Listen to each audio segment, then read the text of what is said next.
Hello, Tar Heel Nation. Welcome back to another episode of UNC Hoops Talk. I'm back. Take 1 week off, and it feels like I am just so far behind. So many games since the last podcast. So I'm going to try to get caught up, just get back on top of everything, get back into the routine. I have missed you guys. I thank you for listening and always joining in the conversation of UNC Hoops Talk. I thank you for sharing out the podcast. It's like I've said it too many times, but it just blows me away when I kind of look at the numbers and see how many of you guys are listening and supporting the show. And the feedback I get always seems to be good, and it really just blows my mind. So I want to thank all of you guys for listening and watching, subscribing, sharing, all that good stuff that you guys do. And I hope that you keep it up.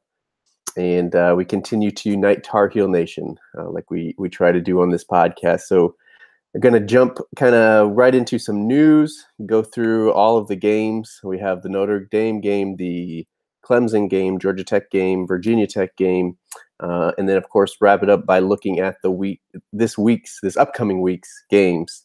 Let's kind of jump in. Only real news that we have, obviously Seventh Woods out there still injured. No updates or anything on him. Kind of the biggest UNC basketball related news in the past week is that Zion Williamson passed over North Carolina, also passed over Kentucky, Clemson, South Carolina, to pick what he called the Brotherhood. I'm not sure if he knows what that means. Obviously, we know that means he'll be gone in a year. Because that's what happens either through transfer or going to the draft. All of the Brotherhood is gone after 1 year, unless I guess you're Grayson Allen. So, Zion Williamson, it's been good knowing you and seeing your highlights, but now I guess that's all over, and we've moved on to something bigger and better. He picked Duke. Be interesting to see what their team looks like. They do have the top 3 rated recruits for next year, which are all small forwards. I know they are versatile guys. If you've heard any national guys talk about it, they think they can play together. It'll be interesting to see, I think. So that is what it is, and it's gone, and we'll move on, and we'll be okay. We know that we will. So it's whatever. Other news, kind of stuff that's being talked about as far as UNC is kind of a little, I don't know, rumor, I guess is the right way to say it, but it's a little riff or whatever it is between Joel and Jalik, and that is if there is anything. I think I'm going to talk about it a little bit later in the podcast. It kind of came up after the Virginia Tech game or around that area, so we'll probably talk about it then if I don't also refer to it kind of throughout the other games, but I don't know. It's something I didn't even really see it happen. Someone kind of brought it to my attention, but apparently Jalik was liking tweets that were kind of putting Joel down or saying bad things about Joel, whatever. And then he went back and unlike them, whatever. I don't know. It seems kind of petty. Again, I didn't see any of it happen. I haven't seen any of the results. I haven't seen anybody else really commented on it. So. It is what it is, and I don't know that I'm going to add any insight to that. So I may refer to it, but I don't know what else to really say about it. Other than that, it is time to jump into the games, and I'm going to kind of go through probably a little bit quicker than I normally would because there are 4 games, because the first ones happened seemed like so long ago, and I don't know. I don't know what else to say, though. I'm going to go kind of quickly to catch up, I think, and then we'll look forward and kind of talk about where we are as far as Carolina basketball. So we played Notre Dame January 13th. It was a Saturday. This is one of the games I did see, and I guess I'll say that is another reason I will go through them quickly because I didn't see all of the games. The Clemson game, I listened to the first half on the radio and caught the end on TV. I guess 3/4 of the Clemson game was on the radio and caught the end on the TV. Georgia Tech, I just caught a little bit of the middle there. And then the Virginia Tech game I did watch, but wasn't really all that pleasant. So, we're going to jump through kind of quickly. Notre Dame, Clemson, we got out of there somehow with a 69-68 win. We did not play well. We shot 29% from three for the game, 43% from the field for the game, 65% from the free throw line for the game. They had a pretty good look to win it, and then they missed that. Same guy got the rebound and missed the putback, which was even a better look. And so, yeah, like I said, we were just a lucky bounce. Is the only way we got out of there with a win. So Luke May, 18 points, 11 rebounds. Theo Pinson, actually decent game, 13 points, 7 rebounds, 4 assists, no turnovers. Joe Barry, 15 points, 3 assists, no turnovers. Cam Johnson, 7 points, 4 rebounds. Kenny Williams, 5 points. Cam and Kenny in this one shot poorly, 2 for 10, 2 for 7. We'll talk more about that later as well. But Kenny also 3 assists, but did have 2 turnovers, a couple of steals, few rebounds. And then off the bench, we had Manley with 7 points, 4 rebounds, and Brooks with 4 points, 3 rebounds. So again, at that center position, 11 points, 7 rebounds, not bad. But we'll see this trend here. Just not much from the bench as far as minutes compared to a normal Roy Williams team.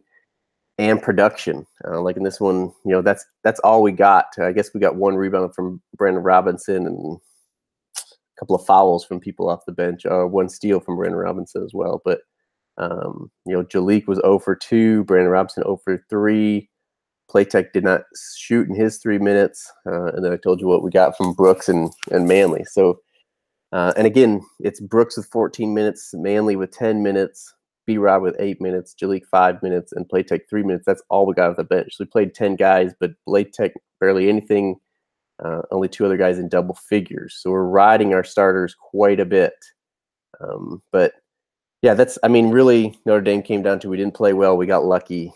They were without their best 2 players, and this still happened. So not encouraging there. They will probably have Matt Farrell. He's been struggling, but they should have him back for our second meeting. Probably won't have Bonzi Colson back. So again, at home, we should beat them, but hopefully we play much better than we did. Otherwise, who knows what will happen. So moving on to Clemson. Obviously, the streak was on the line. Talked quite a bit about that looking ahead to this game. We won by 8, 87-79. Crazy second half. Like I said, I didn't see most of this game on TV, but the first half, see if I can see the score. We were up 38-23, so it was pretty comfortable. It looked like, oh yeah, it's going to be an easy one to get to 59-0 against Clemson at home. And then they start the second half shooting. They missed their first shot and then hit 15 in a row. Last night on late night, or was it the Roy Williams live show? It was assistant coach Brad Fredericks on there and said at one point, I think it was the under 8 timeout or something. He looked at the stat sheet and they were shooting like 93%. But we also shot the ball pretty well in the second half alone. It was 65% overall, 64% from 3, and 78% from the free throw line. For the game, we shot 51% from the field, 48% from 3, and that's shooting 15 threes, making 15 threes. We shot 31 threes. Which I think this is the first game we shot that many, which was a record, I think, under Roy Williams' coach team, or at least the Carolina one. But yeah, we made almost half of them. So, we were shooting quite well as well. And then they missed shots late. So we got out of there. This was Cam Johnson's best game. He had 21 points, shot 6 for 9 from 3, 7 for 10 overall. Joel Berry, 17 points, 4 assists. Let's see here. Kenny Williams also shot decent, 15 points, 2 for 5 from 3, 5 for 9 overall. Theo, 12 points, 7 rebounds, 6 assists. Another good line from him. And then Luke May, 11 points, just 4 rebounds for Luke, but did have 5 assists as well. And then again, we'll keep talking about the bench play. Garrison Brooks, the only guy to break double-digit minutes in this one, 11 minutes, gave us 2 points, 3 rebounds, a block. Sterling Manley had just 5 minutes, so I was thinking he had 9, but that was Brandon Robinson. Sterling Manley, 3 points and 1 rebound in his 5 minutes. Brandon Robinson, 9 minutes, 6 points, 2 rebounds, 2 assists. Hit both of his 3-pointers in this game. And then there's, Jalik got 3 minutes. Playtech got 2 minutes. B Huff got 2 minutes, and then the rest of the guys got a minute at the end there. So yeah, we kind of withstood that. I mean, and it was surprising because obviously that's senior leadership, but also we've seen Carolina teams kind of give up that lead and don't recover. So I don't think we ever relinquished the lead to Clemson. They got it close with that shooting. I believe even down to 2 or something, 1 possession game. Yeah, actually, I think I remember Roy in the press conference said they got it down to 2 points or at least single possession game 3 times, but they never had the ball down 2 or 3 points. We scored every time to extend it to a 2 possession game again. So definitely some senior leadership there. Withstood their run and yeah, obviously then pulled out the victory. The streak continues. Again, I didn't see all the second half, but just a crazy second half as far as shooting on both teams. Obviously, we shot the ball well also. So yeah, we get that win. Unfortunately for Clemson, they also lost on Zion Williamson over the weekend. They lost to us. That was, what day did we play them? Tuesday. And then on Saturday, they lost to Zion. And then I think they won the game over the weekend, whoever they played, but lost to Zion, which kind of a bigger blow to them because they would depend on him more. It'd be a bigger boost for that program, but also everybody was predicting him to go to Clemson. There wasn't a ton of people. We were kind of like that second, third choice is like, if he doesn't go to Clemson, maybe he'll go to Carolina, maybe South Carolina, maybe Kentucky. And then he just kind of blew that up, obviously.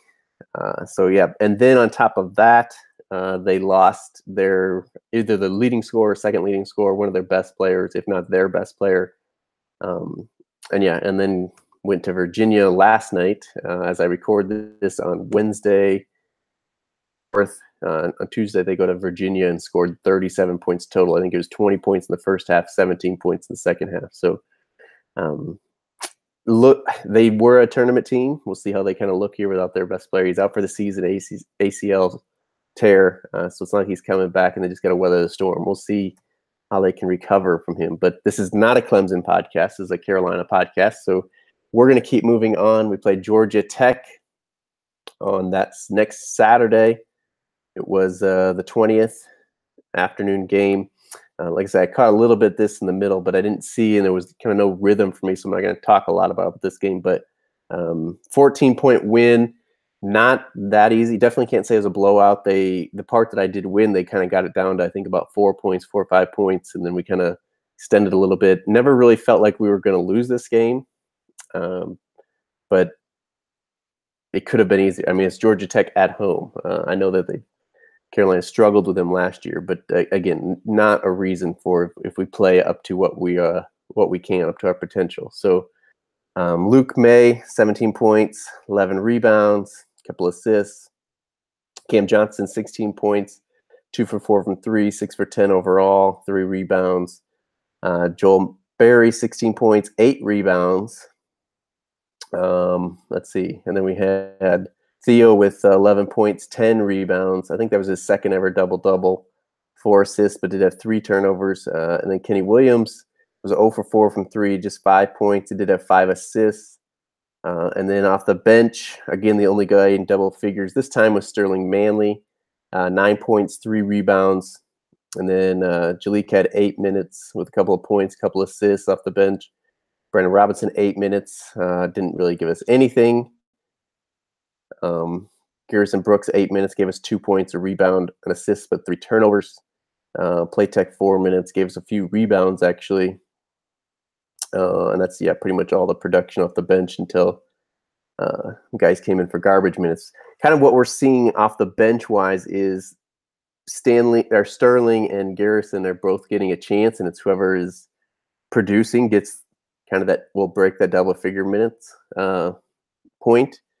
And then it's if Jalik can extend his 3-4 minutes into 8 minutes, that's about all he's getting. Brandon Robinson has been, not this game kind of excluded, but we talked about what he provided in the Clemson game, and then also in the Virginia Tech game, played quite well, but he's producing better. Will probably get more minutes as we go forward, whether you like that or not. I think that's going to happen. But a lot of talk about how much Joel Berry's playing. Just in these games that we're talking about, let's see, he played against Notre Dame. He played 35 minutes. Against Clemson, he played, let me find this real quick, 36 minutes. And then in this one, he played 31 minutes. And then as we get to Virginia Tech, he played 33 minutes. And I know at least one of those games, he played the entire second half. Not a lot of faith being put into Jalik Felton, a 5-star recruit by Roy Williams. And yeah, a lot of talk about that. Him and, Kenny Schott, people saying, is he too tired from putting so much emphasis on his defense? And obviously we know he's a lot of times will start hot in the first half and then not play well in the second half. Is he too tired? Is he playing too much?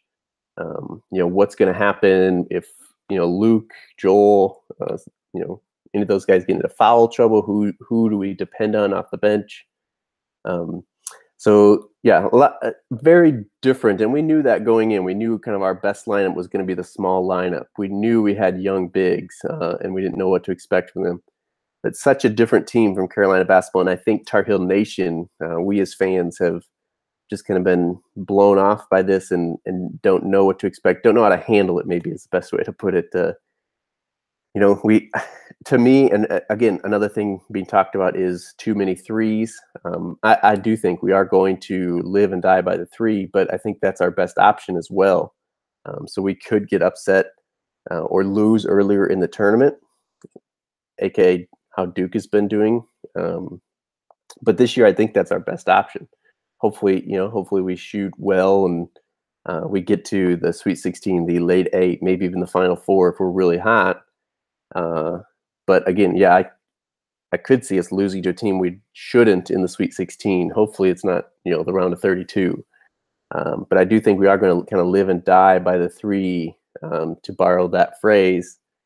But I also think it's kind of our best option. We still have to attack. We have to get into the lane. We have to, penetrate, get points in the bucket, get points off of transition. That's the thing as we move here to the Virginia Tech game is they beat us in fast break points. They beat us in second chance points. They beat us kind of at our own game. And in the past, people have beat us by, Virginia slowing it way down, playing zone, and we can't hit from the outside, that kind of thing. But Virginia Tech kind of beat us at our own game. I'll see if here I can find it. In the paint, they beat us 32-26. We never give up more points in the paint than what we score. Points off of turnovers, 11-2 in Virginia Tech's favor. I mean, that's not good. And it's not even to say we had a ton of turnovers. We only had 13 turnovers, but to give up 11 points off those, and a lot of them were live ball turnovers, and they were going the other way and scoring. Second chance points, we beat them 11-9.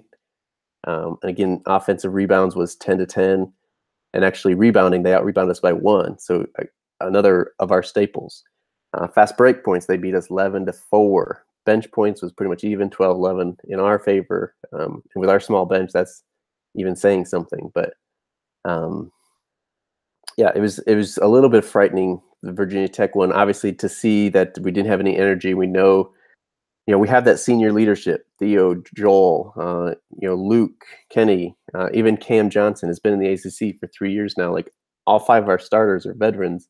They should know the effort we have to bring every game. And we didn't have it against Virginia Tech.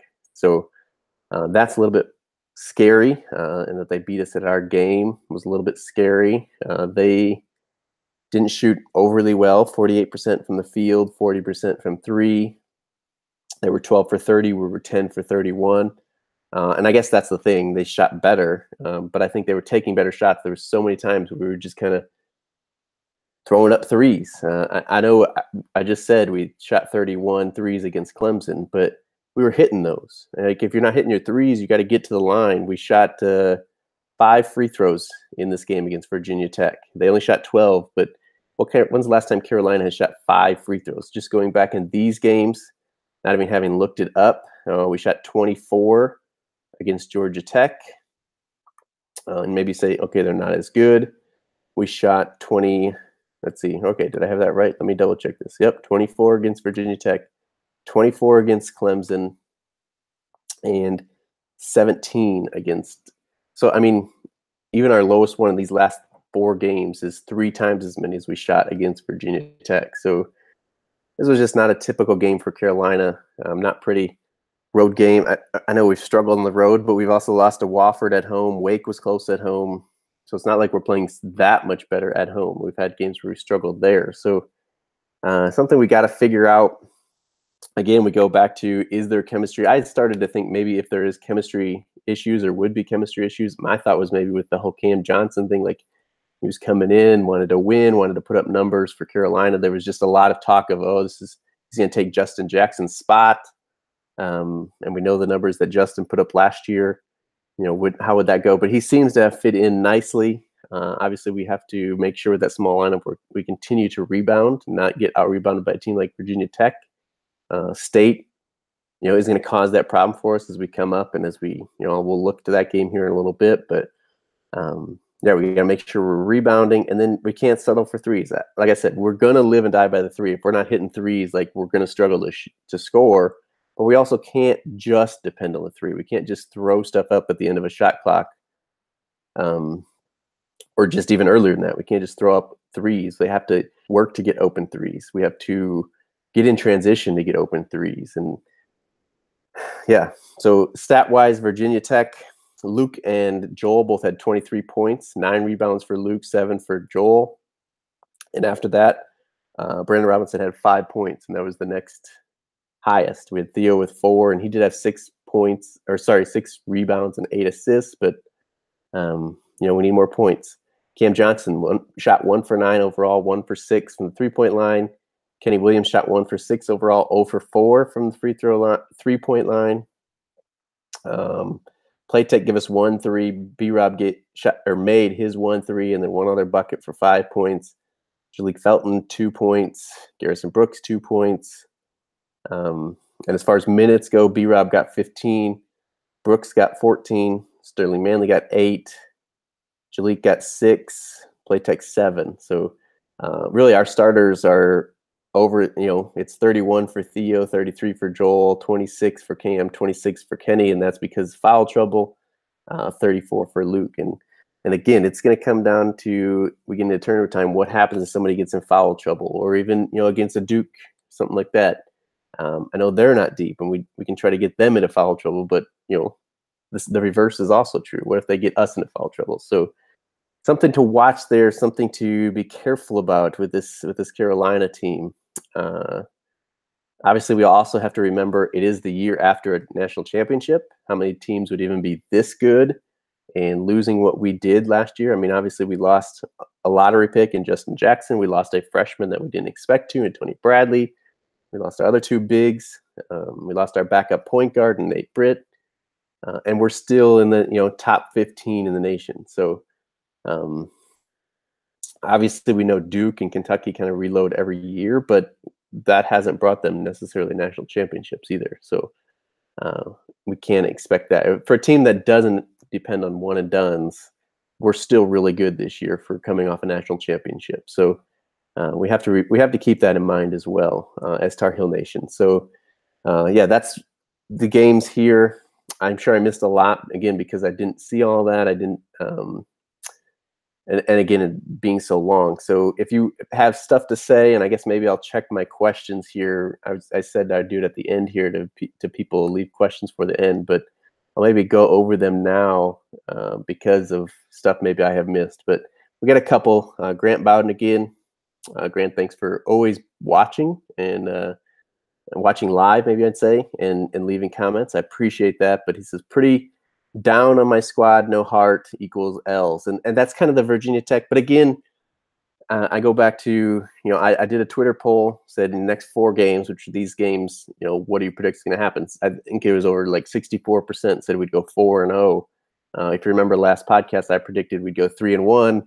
I said it was going to be either the Clemson game or the Virginia Tech game that got us. And looking at how quickly, I didn't even, I guess, realize, or it didn't strike me at how quick of a turnover we had from Saturday to Monday, going from Georgia Tech to the Virginia Tech game on the road. So maybe I would have picked that one, especially to be the one that got us, but it was. And again, it is troubling because we didn't have heart, we didn't have the passion, the energy, all that stuff you need to win, especially on the road in the ACC and with senior leaders. That hurts. But he also says our perimeter defense needs to improve. And he does say go Heels, but that is true. A lot of the coaches, even Brad Fredericks on Roy Williams Live last night, was talking about it's not even like kicking out for three, but it's we have to help so much because we can't contain the dribble with one guy. We're helping too much. That's been the case for Carolina, for years now, I'd say. But it is something that we have to kind of watch. And we talked about how much energy Kenny has to put in defense does affect his shooting. Theo needs to step it up. Again, as many minutes as Joel is playing, does that affect, the defense he's playing? Will it affect his offense? Obviously, that kind of stuff. So it's true. It's true. Our defense, our perimeter defense especially, needs to. We don't have that luxury of a Bryce Johnson, even Kennedy Meeks and Isaiah Hicks clogging up the middle to kind of help on that perimeter drives and all that stuff. So it is something we have to get better at. But the one thing, somebody said it too, I don't remember who I was listening to, is that Roy Williams teams always get better. We're still in January. I know it's almost over, but we got all February, we got a lot of March yet, and Roy Williams always gets his team to play better. So I guess that's something we have to count on and bank on here as we go forward. Transitioning into what's coming up in the next week. Like I said, it is Wednesday right now. We have all week now here after this Virginia Tech game. We played on Monday. We have till Saturday. It is a noon Eastern tip on CBS. We play NC State. It's at Chapel Hill. We know how much Roy hates NC State and hates losing to NC State. So hopefully that's a great bounce back game. It isn't a great matchup for us. Their bigs are kind of the ones that have been playing well for them. So maybe if we can put the pressure on their guards and kind of contain them, get them out of what they want to do, hopefully that bodes well for us. Their new coach, Keats, has got them kind of pressing a little bit more, playing up and down more. Hopefully that plays into our style. Hopefully it doesn't tire Joel Berry, again, Kenny Williams, Theo Pinson, Cam Johnson, all of our wings. That's the thing, though, is we have so many wings. Obviously, Seven's out, but we still have Jalik. We have Brandon Robinson. We have Andrew Platek. Guys coming off the bench there. They have to produce so that our starters don't get worn down here in the conference play. But, NC State on Saturday. It'll be an interesting watch. I think we'll win it. I think we'll bounce back. I don't think Roy lets them lose that game in Chapel Hill to NC State. And then next Tuesday, so again, not quite the turnaround that we had from Saturday to Monday, but Saturday, Tuesday, we go to Clemson. We'll see how they've bounced back and figured stuff out without their player that got injured. That's a 7 p.m. Eastern tip on ESPN on that Tuesday. It's at Clemson. Again, it's a game we should win. And then I will podcast again, but just kind of looking ahead to our schedule here. Then we have Pittsburgh at home the next Saturday. So we should win our next 3 games. I guess we'll watch that NC State one. If we do, since I've been kind of giving predictions or whatever here, if we do slip up on one, I think it's the NC State one. But again, coming off a loss, I don't think we do. I think we go 3-1, and then it's the first Duke matchup. Again, we'll podcast at least once or twice before that game. So I'm not going to talk about that one yet. But hopefully here in the next 2 weeks here, we are 3-0 heading into that Duke game. We will have another podcast before that Pittsburgh game. But that kind of wraps it up from me. I'll check to make sure we didn't get any more questions here on YouTube. But that's what I got. I know it was a lot, and tried to get in there as quick as I can. I hope you guys enjoyed. I hope you will join me again next week, and we get back onto the rhythm of once a week podcast. Thank you for watching this week, listening, sharing, and giving me your feedback. You can all the links to descriptions to do that. All the links of places to do that will be in the description. But Twitter, Instagram, it's both of them are at AllTarHeelDan. Snapchat's down there. Email is unchoopstalk@gmail.com. I appreciate the feedback and as always, you guys joining the conversation with me and uniting Tar Heel Nation. So until we talk again next week, Go Heels.